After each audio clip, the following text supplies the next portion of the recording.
people are going to get mad when I say what I'm going to say next. But no one is advocating for this person to come to Cleveland and be anointed the starter. I want to make this very, very, very, very, very, very, very, very, very, very, very, very, very, very. My head already hurt. In case you missed it yesterday, the Philadelphia Eagles traded for Andy Dalton from the Carolina Panthers.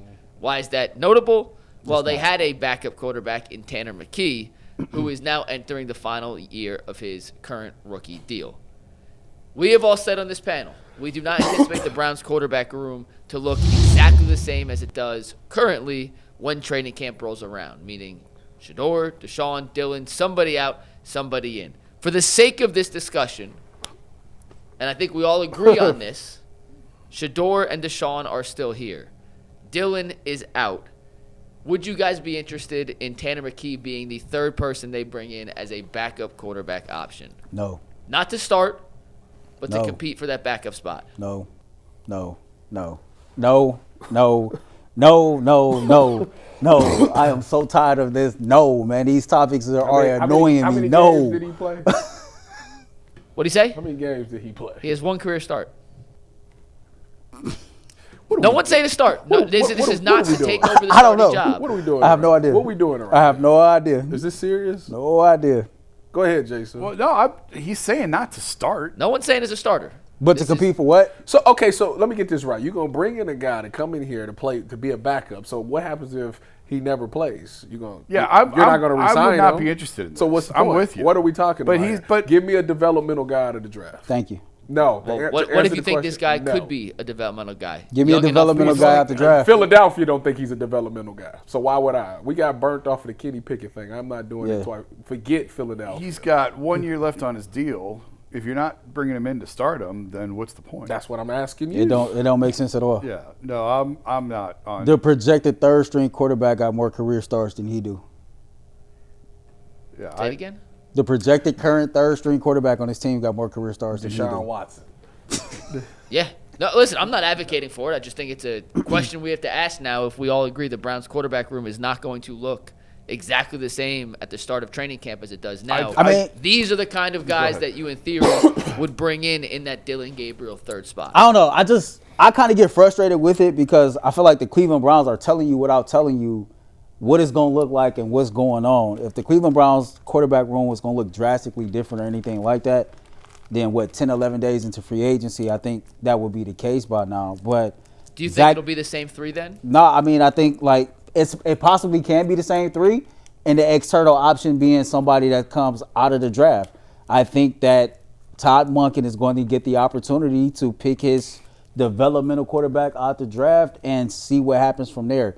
He talked about this at the NFL Combine. Nobody is slated in anywhere. And when he was asked about adding a quarterback externally, he said, like, yeah, I'm going to do my due diligence, but do I absolutely have to go that route? No, I don't. Will he go that route? Yeah, but I think it'll be via the draft. It's just none of these people that we keep talking about and bringing up, it just don't make sense, and it all seems like a waste of time. I think that everybody is so big on the quarterback room changing. Yeah, it's going to change when they add a fourth person. I think the three guys will be there because you have to have four going in the OTAs and training camp. I think the four, they'll add somebody, whether, I don't know if that'll be a veteran or a draft pick, but I think that those three will probably be there. Because you just don't know enough about them to just be like, yeah, I'm gone. Like, this ain't the answer. Yeah. In that circumstance, the fourth isn't a legitimate option. If you're just bringing in a camp arm to throw passes, he's not a legitimate option. They're not. He's probably not going to be. So you think the fourth option, whoever they bring in, to me personally, won't be a legitimate option. So you think they're going to roll it back with these three? I think so. Do you, Jason? No, I don't think they're going to roll it back with the exact same room. This is the worst quarterback room in the league. Period. It is. It's the worst quarterback room in the league. Why is that? Why do you feel that? Have you seen the games the last 2 years? Statistically, Dillon had a good year. No, statistically, if you want to talk stats, they're the three worst quarterbacks in the league over the last 2 years. So to me, it seemed like they blamed that all on the guy they fired. Well, we'll see. Which, if you look at any quarterback for the past 5 years that was a Cleveland Brown, they all charted about the same on that terrible list. So we'll find out. Sometimes it's not the rest of the league certainly didn't seem to think it was Kevin's fault. I guess we'll see about that too. We will see. Which Tua should be starting, right? Because I don't think Michael Penix will be back, but I don't for know. the regular beginning I don't of the know. season. I'll be curious to see how that plays out. Throw to a spot. Hey, I said when he took that job, I'm like, I'm done defending him on quarterbacks because like I didn't think he had good quarterback play here.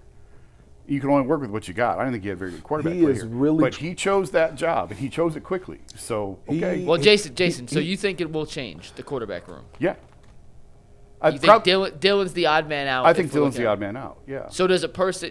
McKee's on the last year of his deal. You could take McKee out. Do you have another name out there that you think? No, I think it'll probably be a draft. It'll probably be a draft pick. Draft guy? Yeah, it'll probably be a draft pick. And for the record, like I know, everybody thinks I hate Shedeur, and I don't, but that's neither here nor there. The only guy of all of these names that have been floated out, the only name that I thought made sense was Kyler. That's the only one that I said yes to that I would bring in. All the other names that were out there, Malik, I said no. What was some Anthony Richardson? I said Anthony no. Richardson was another one. I said Cousins. no. I did like Kirk, but that was that question you said that was you would blow the whole room up. they would have been gone. They would have been gone long before now. And then Kirk's still available. he's going to He signed? Vegas. He signed? I think but I think he's going to Vegas. You know somebody? I think he's going to Vegas. Yeah, when it pop up on my phone, Kirk Cousins to Vegas, I'ma laugh. But that would have been like a stopgap guy, and then because I mean, if it were me, the quarterback's coming at 27. But again, I don't want to have that conversation. I would not be interested in Tanner McKee. You said 26 last year. Yeah, I know. Now we're saying 27. Yeah, I wouldn't be interested in Tanner McKee either. I think it's, like I said, a rookie developmental guy. Do I think that the room will be absolutely the same? Carson Beck, I think that Dylan Oh, Lord, Gabriel I hope not. clearly is the odd man out, but like I don't think the quarterback that's going to replace him, if he replace him, is a guy that's going to be like a real guy that's going to be competing for anything. I just think he's going to be here in the room learning. It's probably, if I had to guess, this is a guess. Gary Nussmeier. Him or Aller. One of those two. I hope it's not Aller. I've seen way too much of Drew Aller. It's probably going to be Drew Aller. I can't just talk myself you just into said that. And we've tried this with the Cleveland dudes before, with the Ohio Browns grown-up Brown. We've tried with Brady Quinn, Charlie Fry. I believed in Charlie Fry. Charlie Fry started one game and they traded him the next day. Listen. Traded their opening game starter the next day. He was getting his ass whooped. Derek Anderson came in there to save the day. And what's crazy is that 2007 season was one of the best Browns offenses that I can remember. They go with 10-6, right? Yeah, and we missed the playoffs because they laid an egg in Cincinnati. Yeah, and we needed some help on Sunday night. They thought the Colts was going to lose to the Titans for whatever reason. This was Peyton Manning's like prime too. Like I was like, man, Steve McNair, Eddie George, do something, please. McNair. Yeah, nah, you was he was living on a prayer. I was. I really was, man. But yeah, I don't know who's some backups that's still available. It's not a good list. Once again, the names are not good, and I'm not saying McKee would come in here and start at all. I was just mentioning him as a name that is now a possibility for teams to look at acquiring if they want to acquire some sort of quarterback to add to their room. What if the developmental quarterback they chose was Taylor Green? I wouldn't be mad at that. Taylor Green. The dude from Arkansas? Arkansas kid? 6'6" dude who ran. Didn't he run like a 4.3 or something? Yeah. Yeah, he tested crazy. All right, cool. Well, I mean, he's truly a project. That's all. Yeah. Yeah.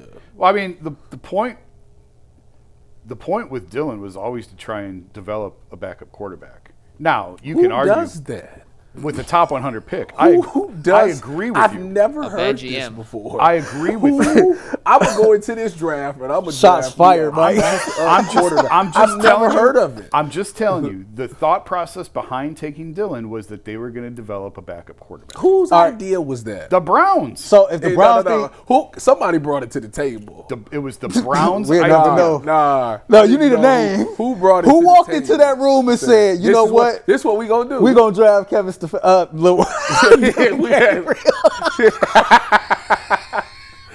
So you think it was Kevin? So you think it was Kevin? My bad. I ain't said I think it was Kevin, but I ain't said I don't think it was Go into this Kevin. draft. You know what we're gonna do? I got a great idea. We're gonna go in here and we're gonna use our 3rd round pick to get a backup quarterback. That's why I don't disagree with that at all. You can't use a top 100 pick on a The guy. Browns did it though. Yeah. Yeah, like they did and, it. We and can't- the they did thing it. that I kept saying was they didn't think Shedeur was ready. And guess what? I know this is going to infuriate people. I won't even say it. No. But they felt like Dylan was farther ahead. And don't you go Diamond Sampson again. Jump in the front. But Come out of it. Dylan clearly didn't have the physical traits to execute when he was on the field. Is that fair? For some odd reason, Kevin is trying to. It seems like he's really trying to take away the whole narrative of you don't need a top 5 quarterback to win. It's like he finds thrill in finding guys who's not a top 5 guy and win games with those. I don't know.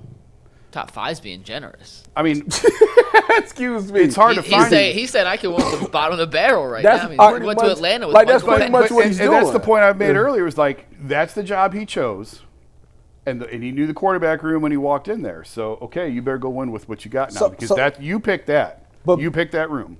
Which brings it back full circle. The Browns, we don't know whether that person is still in the building or not, but somebody thought it was a good idea to draft Dylan Gabriel because they can develop him as a long-term backup quarterback. I ain't never heard of But that. we sitting up here talking about now, like, okay, this quarterback room is going to look different. And I'm just trying to understand, like, if the Browns, not Kevin Stefanski, believe that he's a long-term backup, then why would you trade him now or get rid of him now unless Todd Monken says that's what I'm trying to absolutely figure out. he ain't got it. And that may be it. It comes down to what he did on the field last year with some of the physical limitations. Clearly, he did not have the physical skills to execute last If year. he was But I 6'2", also- would he be better? Yeah. He'd be a bona fide day one franchise. If he was guy. 6'2", he'd be Michael Penix. But also, Fair enough. I lost your train of thought now. What were we saying? We was talking about like Dylan Gabriel being drafted by the Browns because somebody in the room thought he was a Be a long-term Yeah, backup. and why would you get rid of the backup now? Well, if you feel Shedeur can get better, shouldn't you feel like Dylan could get better? Yeah. Yeah. So, and maybe they will. I'm just telling you, to me, this is the worst quarterback room in the league. How can you run that room back as is? But Let me ask wait, you hold on. this. Just like Kevin Stefanski took the job, Todd Monken took the job. And Because he had no other But options. Todd Monken believes in his offensive philosophy. He believed that he could get the most out of the players that's on the offensive side of the Jason, ball here. And he had no other options. I watched you sit in this chair and ask that same question multiple times. What? How can you run that back? Yeah. And what did they do? They said just like this and ran it right back. Oh, you mean last year? Period. How'd they run it back? They got 2 rookie quarterbacks. No, I'm saying not just the quarterback room. I'm talking about there's Any various room. things with the Browns where you was like, how can they not change that? How And has any of it worked? no. No. But you saying it like it's impossible for them to do it. I'm looking at you Well, not like, that it's do impossible. you know who we talking about Not here? that it's impossible. It's insane. But they have often done insane things. So I guess maybe they'll Did just they- add did one they more log to upgrade the the fire. wide receiver room last year? What's that? I guess they got Bond with that. With the wide receivers because they were terrible. You said it was one of the worst rooms, and they addressed that by getting an undrafted free agent. And giving him a guaranteed deal, 3-year guaranteed deal. I mean, Crazy times. true or false? Crazy times. Yo, All right, we got one last y'all topic. gotta cut we this gotta out. get to. Y'all gotta cut this out. This is crazy. What? This is wild. All we're doing is holding up a mirror to what they've done. That's it. Hey, Spot the lie. hey. Where's the He lie? said, there's Listen. no way we could run this offense back last year. And they traded down from 2 to 5 and took defensive players with their top 2 picks. And then they were shocked when the offense wasn't any better. Yeah. Shocked. Silence from the rest of the panel. It's a fact. That's what happened. That's really Hey, what listen. happened. We just gonna trust that Todd Monken gonna come in here. Buy suits for everybody. Listen. We gonna trust the data on this, Jason. The data says that more often than not, when Todd Monken shows up to a new program, things change for the better. Let's just hope and pray that he stays the course with the Cleveland Browns. That's all we can do. We'll see. To Earl's point, I'm serious. We'll see. You could be right. To Earl's, real quick, because Earl's, people were mad at you earlier, and I had to correct them. That's when you fine. said that they see immediate improvements, Todd's first year.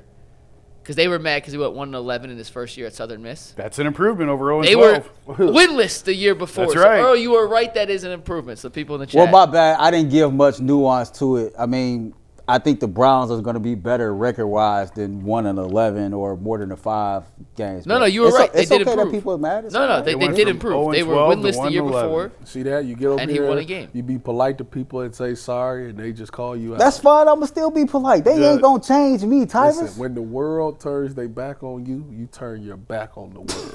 That's what Timon taught me in Lion King. Man, what is happening? What is going on? Tyvus, what the hell's got into you? What? Because I keep it real? I'm just keeping it real. All right, we got.